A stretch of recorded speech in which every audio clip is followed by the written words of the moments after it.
สบายดีการเบิดสุขุสุคนกับบรรยากาศเวียงจันทร์ตอนเสาร์วันที่26เมษายนทุกคน ตอนนี้เราอยู่ที่ถนนกำแพงเมืองเวลา6 โมงตอนนี้มีแต่ออกมาแต่เสาร์ทุกคนบริพาทุกคนเลาะเบิ่งเลาะส้มเวียงจันทร์ยามเสาร์ต้นเติบแล้วเนาะ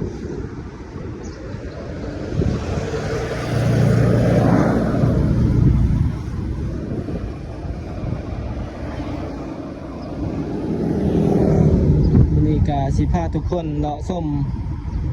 และหลายซอยอยู่เวียงจันทน์เนาะหลายบอนการเปลี่ยนแปลงของเวียงจันทน์บริพาทุกคนเลาะเบิ่งเลาะส้มเวียงจันทน์นี่ก็ถือว่าหลายมือเติบ เนื่องจากว่าอากาศมันร้อนหลายทุกคนในช่วงนี้38-40 องศาความร้อนแต่ละมื้อ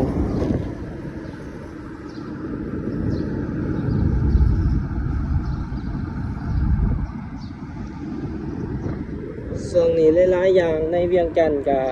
มีการเปลี่ยนแปลงอย่างไวเนาะในช่วงนี้เพราะว่ามีโครงการ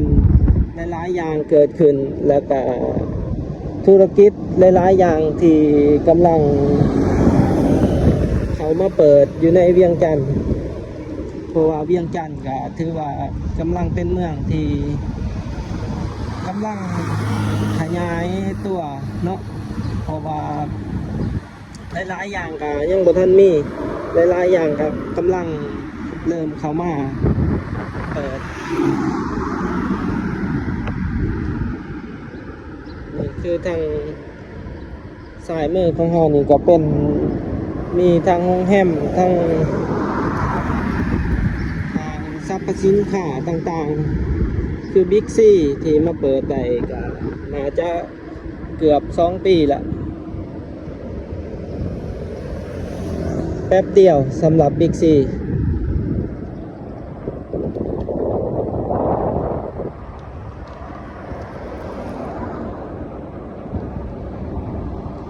ตอนนี้ก็6 โมงครูบาเพิ่นก็กำลังสิออกบิณฑบาต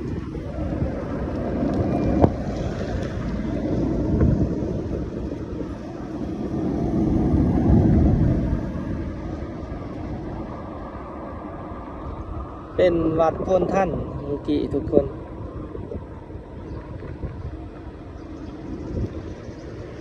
ตอนนี้หลายๆห้างก็บ่ทันเปิด เพราะยังเสาๆ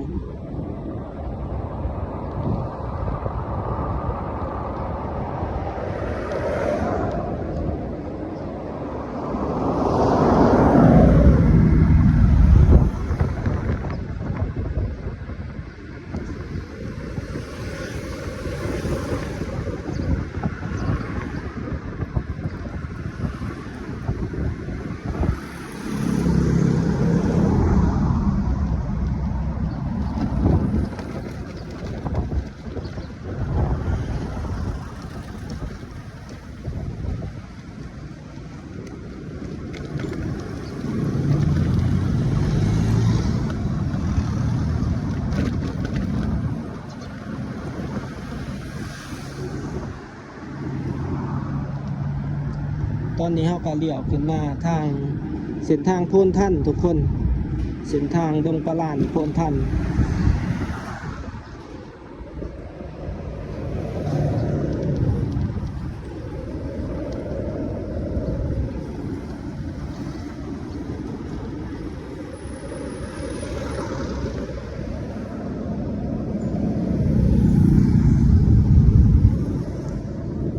โดนออกมาถ่ายเส้นทางนี้เทื่อหนึ่งตัวนี้ก็มาเส้นทางนี้อีกเทื่อหนึ่ง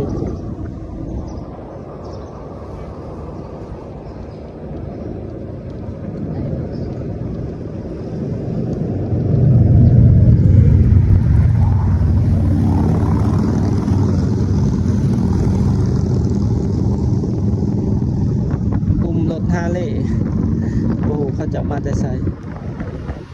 เจ้านี่ก็มีทั้งอาหารจีนอาหารเกาหลีทุกคน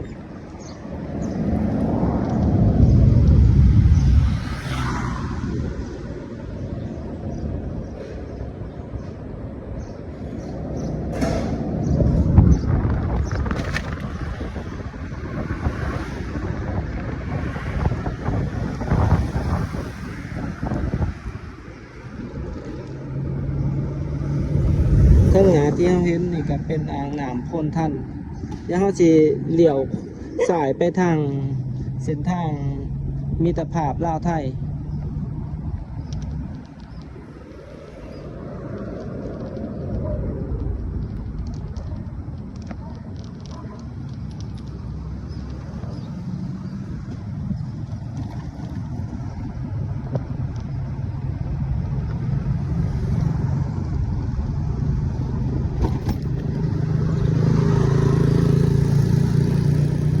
เส้นทางนี้ก็ถือว่าเป็นค่อนข้างว่าเป็นซุ่มซ่นหลายทุกคน มีสำนักงานองค์การ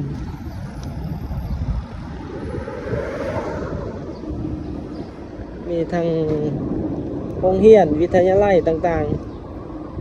ๆเส้นทางนี้ก็สิค่อนข้างว่ารถหลายส่วน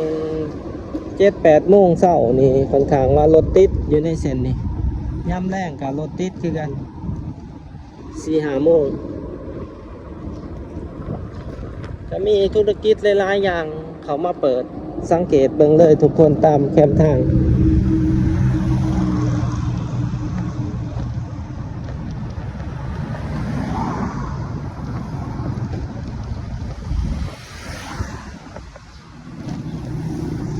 คือสายมือเฮานี่ก็เป็นเซเว่นที่มาเปิดได้ประมาณ1 เดือน 2 เดือน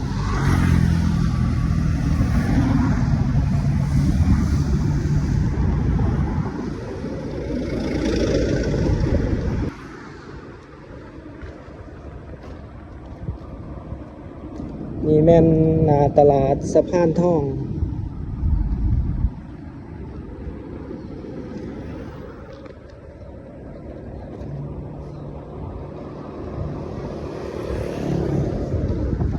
อพาร์ตเมนต์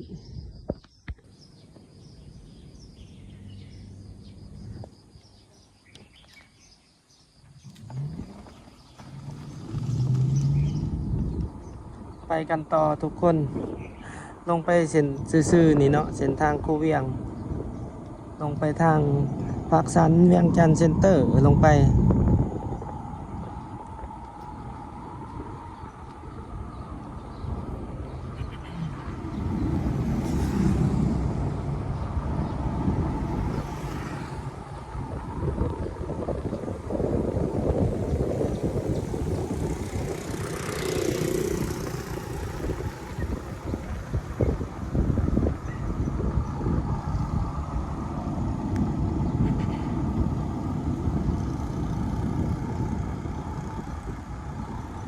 ช่วงนี้ก็เป็นฤดูดอกไม้ปงถือว่างามขนาดทุกคนเส้นทางซ้ายนี่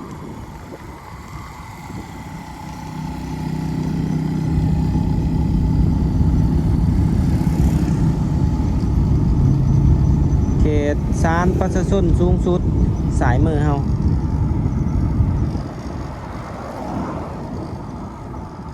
เป็นเส้นทางคูเวียงลงขวามือก็สิเป็นเขตบ้านสะพานทองโศกประลวง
บรรยากาศเส้นทางคูเวียง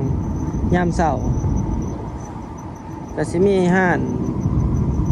บางห้านที่เขาจะเปิดขายกับเขาวยามเช้า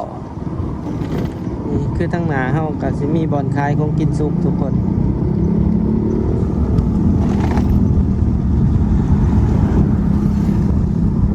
สายมือเฮาเป็นโครงการก่อสร้างตึกที่ว่าจะสูงที่สุดในลาวเนาะก็คือ50 สันทุกคน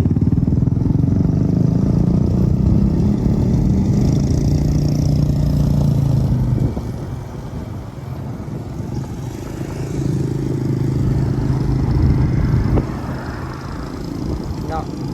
สายมือของเฮานี่เป็นโครงการก่อสร้างตึกสิเป็นทั้งคอนโดอพาร์ตเมนต์ต่างๆเป็นแบบมีหลายๆอย่างศูนย์อาหารต่างๆแล้วก็ห้าง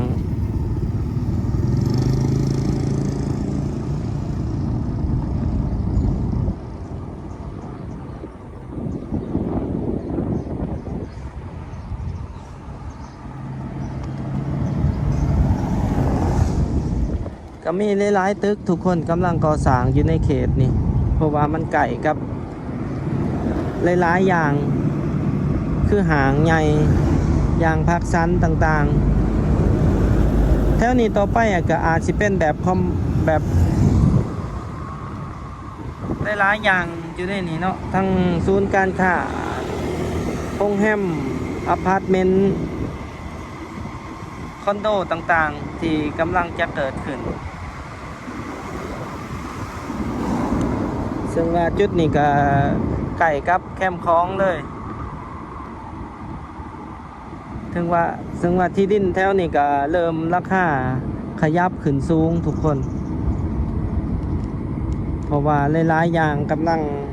มาสร้างนี่คืออย่างที่เราเห็นนี่สายมือของเรานี่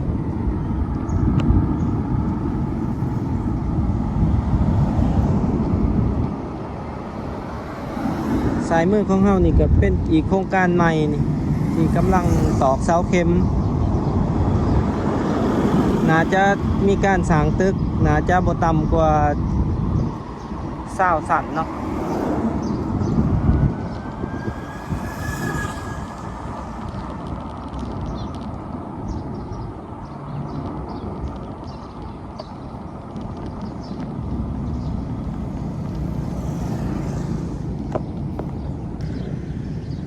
เดี๋ยวเราสิพาทุกคนเดี่ยวสายบอลนี้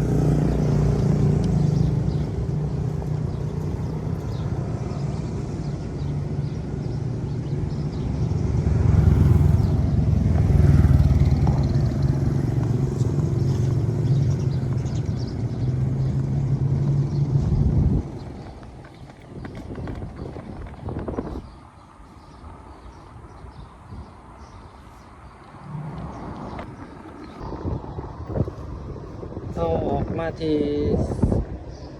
เส้นทาง300,000 ไทย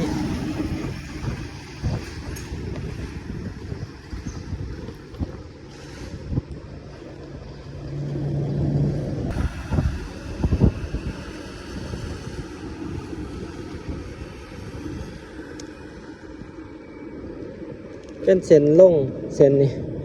บ่ค่อยได้ถ่ายให้ทุกคนได้เบิ่งเนาะส่วนหลายเฮาขี่ขึ้นมาเดี๋ยวสิพาทุกคนขี่ลงไป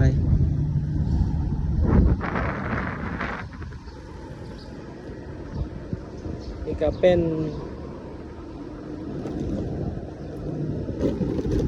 โรงเรียนแพทยศาสตร์ทุกคนที่ว่าติดกับโรงหมอมโหสถ